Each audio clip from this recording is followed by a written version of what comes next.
మన తండ్రి అయిన దేవుని యొద్ద నుండి, ప్రభు అయిన యేసుక్రీస్తు వారి యొద్ద నుండి కృపా సమాధానములు మీ అందరికీ కలుగును గాక. ఆమేన్. జనవరి నెల 21వ తారీఖు కొరకై ఏర్పాటు చేయబడిన ఎడారిలో సెలయర్లు అనుదిన ధ్యాన భాగమును చదువుచున్నాను. వాక్య భాగము: ఈ విషయాలేవీ నన్ను కదిలించవు. అపోస్తుల కార్యములు 20:24. స్వేచ్ఛానువాదం. సమూయేలు గ్రంథంలో చదువుతాము, హెబ్రోనులో దావీదును అభిషేకించగానే ఫిలిష్తీయులంతా దావీదు మీద పడి దాడి చేయడానికి వెతుక్కుంటూ వచ్చారు. ప్రభు దగ్గర నుండి యోగ్యమైనది ఏదన్నా పొందామంటే వెంటనే సైతాను మనల్ని వెతుక్కుంటూ వచ్చేస్తాడు. మనం దేవుడి కోసం ఏదన్నా గొప్ప కార్యం చేయడానికి పూనుకున్నప్పుడు శత్రువు ఆదిలోనే మనకి అడ్డుపడ్డాడనుకోండి, అది మనకి రక్షణ సూచన. రెండింతల ఆశీర్వాదాలు, శక్తి, విజయం మనవవుతాయన్నమాట. ఫిరంగి పేలినప్పుడు దాని గుండు ఇరుకు గొట్టంలో గుండా వెళ్ళవలసి రావడం చేత దాని వేగం రెట్టింపవుతుంది. విద్యుత్ శక్తి పుట్టేది కూడా ఇలానే కదా. పవర్ హౌస్లో తిరిగే చక్రాల రాపిడి వల్లనే ఈ శక్తి పుడుతుంది.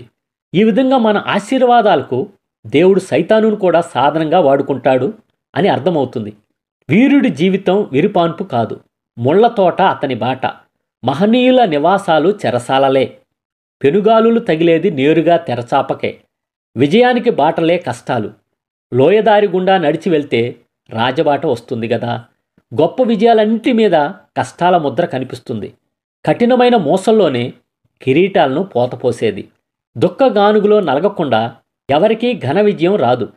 చింతాక్రాంతుడైన యేసు నుదిటి మీద కలతల చారలతో హెచ్చరించాడు, ఈ ప్రపంచంలో మీకెన్నో ఉపద్రవాలు వస్తాయి. ఈ మాటలు అన్న వెంటనే ప్రశస్తమైన వాగ్దానం వచ్చింది. అయితే భయపడకండి, నేను లోకాన్ని జయించాను. ఈ అడుగుజాడలు ఎక్కడికి వెళ్ళినా కనిపిస్తాయి. సింహాసనానికి దారితీసే మెట్ల మీద రక్తపు చారికలు కనిపిస్తాయి. గాయపు మచ్చలకి బహుమానమే రాజదన్నం. మన చేతిలో ఓడిపోయిన మహాబలవంతుల దగ్గర నుంచి కిరీటాలను మనం లాక్కుంటాము. గొప్పతనానికి వెనుకనే ఆవేదన ఉంటుంది. ఇది అందరికీ తెలిసిన రహస్యమే. సంస్కర్తలైన వాళ్లను శ్రమలెప్పుడూ నీడల్లా వెంటాడినాయి. పౌలు, లోథరు, నాక్స్, వెస్లీ తదితర విశ్వాస వీరుల కథలన్నీ ఇంతే. వాళ్ళు కీర్తివంతులు కావడానికి వాళ్ళు ఆపదల బాట మీదుగానే నడిచి వచ్చారు. శాశ్వతంగా నిలిచిపోయిన పుస్తకాలన్నింటినీ వాటి రచయితలు తమ రక్తంతో రాశారు. వీరంతా మహాశ్రమ కాలం నుండి బయటకు వచ్చిన వాళ్ళు. గ్రీకుల్లో అసమానుడైన కవివర్యుడు ఎవరో? హోమర్. కానీ ఆయన గ్రుడ్డివాడు. యాత్రికుని ప్రయాణం అనే కరిగిపోని కళను రచించింది ఎవరు? చీనాంబరాలు ధరించుకొని పట్టుపరుపుల మధ్య కూర్చున్న రాకుమారుడా? కాదు. ఆ కళ వెలుగు బెడ్ఫోర్డ్ జైలు చీకటి గోడలపై నీడలు పరిచింది. ఆ జైలు గదికి రాజు బన్యన్. ఆ దైవజ్ఞాని తనకి కనిపించిందంతా కాగితం మీద పెట్టాడు. విజేత గొప్పవాడు, క్షతగాత్రుడై నెత్తురొలుకుతూ, కొన ఊపిరితో మూర్ఛితుడై, రణరంగంలో కడదాకా పోరాడుతూ నేల కొరిగిన వీరుడు. అతనికంటే నిజంగా గొప్పవాడు. ఇదే ఈ దినమునకై ఏర్పాటు చేయబడిన ఎడారిలో సెలయర్లు అనుదిన ఆత్మీయ అల్పాహారము.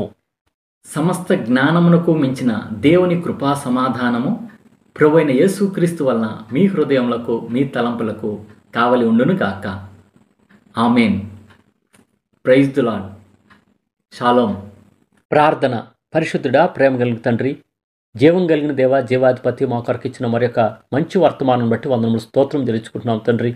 ఆత్మీయ జీవితంలో వచ్చే కష్టాలే మా విజయానికి బాటలని చెప్పి ఇదని వర్తమానం ద్వారా మాతో మాట్లాడినందుకు వందనములు స్తోత్రం తెలుసుకుంటున్నాం తండ్రి. దుఃఖపు గానుగులో నలగకుండా ఎవరికి విజయాలు రావని చెప్పి ఇదని వర్తమానం ద్వారా తెలుసుకుంటూ వచ్చాం ప్రభు. అవును తండ్రి, మా పితలైన వారు లూథర్ గారు కానీ, నాక్స్ గారు కానీ, అయా పౌలు గారు కానీ ప్రభు, వీళ్ళందరూ ప్రభు, జాన్ బన్యన్ గారు కానీ దుఃఖపు గానుగులో నలుగుతూ వచ్చారయ్యా, దుఃఖపడుతూ వచ్చారు, కష్టాలు ఎదుర్కొంటూ వచ్చారయ్యా. అందుకనే ప్రభు వారిని ఉన్నత స్థితిలోకి అనేక మందికి సంఘ సంస్కర్తలుగా చేసేటట్లుగా వారిని చేస్తూ వచ్చినందుకు వందనములు స్తోత్రం తెలుసుకుంటూ అనేకమైన ఆత్మల్ని బలపరిచేవారుగా, అనేకమైన ఆత్మల్ని సంతోషింపజేసేవారుగా, అనేకమైన ఆత్మల్ని నీ సన్నిధానికి నడిపించేవారుగా వారిని వాడుకుంటూ వచ్చావు. అందుని బట్టి నీకు స్తోత్రం అయ్యా. అలాగున మేము కూడా మా ఆత్మీయ జీవితంలో ప్రభు కష్టాలు ధైర్యంగా ఎదుర్కొనే కృపా ధన్యత దయచేయమని వేడుకొంచు. నజరేయుడైన యేసు నామములో ప్రార్థించి వినయంగా వేడుకొంచున్నాం తండ్రి. ఆమేన్. మన తండ్రి అయిన దేవుని యొక్క ప్రేమ, ప్రభు అయిన యేసుక్రీస్తు వారి కృప, పరిశుద్ధాత్మ యొక్క అన్యోన్య సహవాసము సదా మీ అందరికీ తోడై ఉండును గాక. ఆమేన్.